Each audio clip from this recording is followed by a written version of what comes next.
It's time to rank a bunch of films I actually finished reviewing about 2 months ago. Better late than never though, right?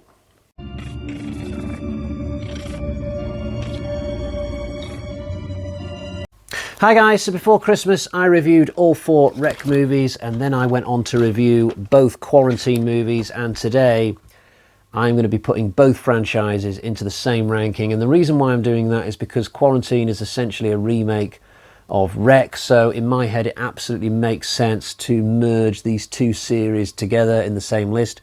So that is exactly what I intend to do, because I'm a man who does what he says and says what he does, whatever. So let's get into the main list then, and we'll start with the film that I consider to be my least favourite out of all of these.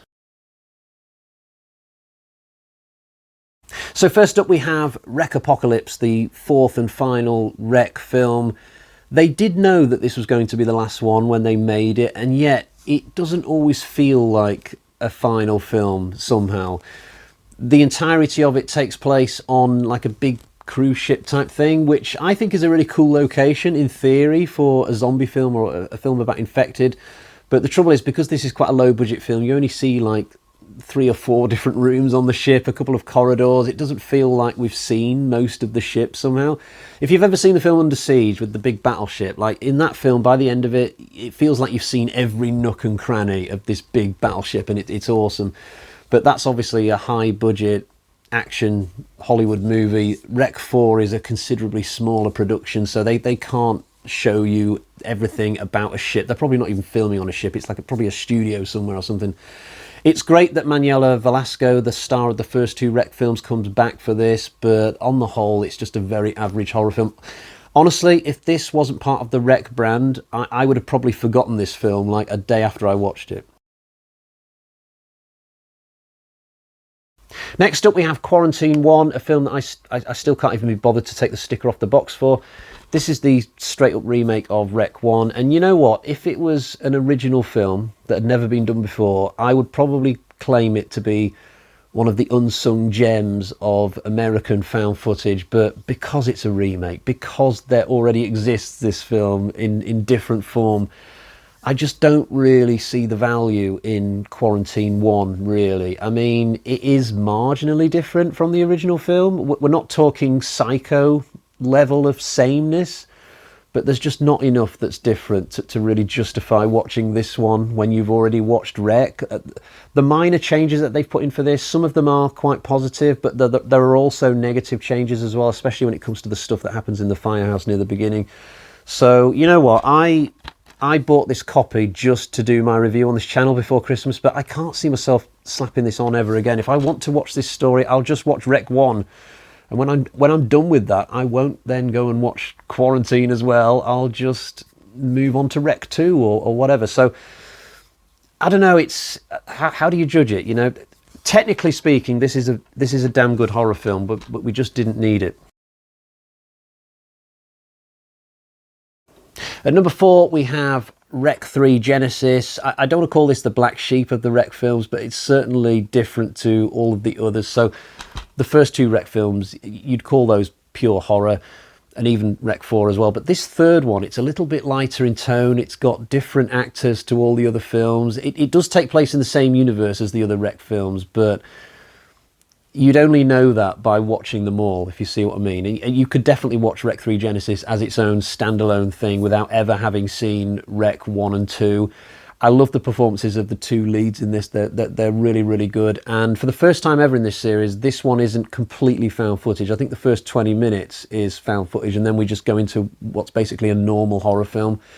It's a little bit out there, this film. It's pretty weird at times, but I really like it, and I would definitely recommend it.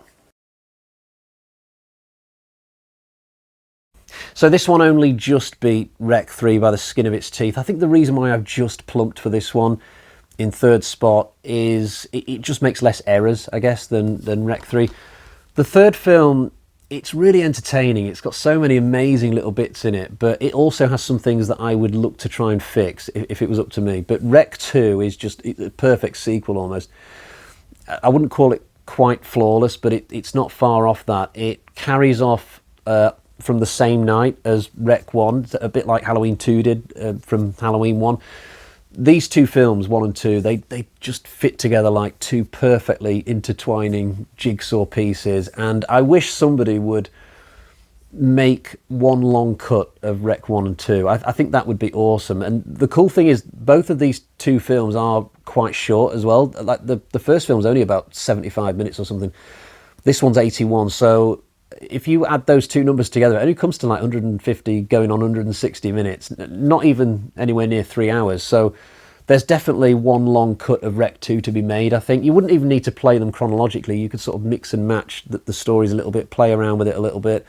But I'm not sure that the interest is there in this series for us ever to see something like that in the future. I mean, take Kill Bill, for example, a much more famous film, I guess, than Rec. They've been talking for years about piecing together Kill Bill 1 and 2 and making just one movie out of it and calling it The Whole Bloody Affair, but it's never materialised. But just going back to talking about Rec 2, I really like how they make it slightly more religious, this one. They change it so that, or they imply that it might not be zombies in this series. It might actually be just human beings possessed by the devil, that kind of thing. It just kind of changes the angle that you look at the film from without actually going back on any of the story already established in the first movie.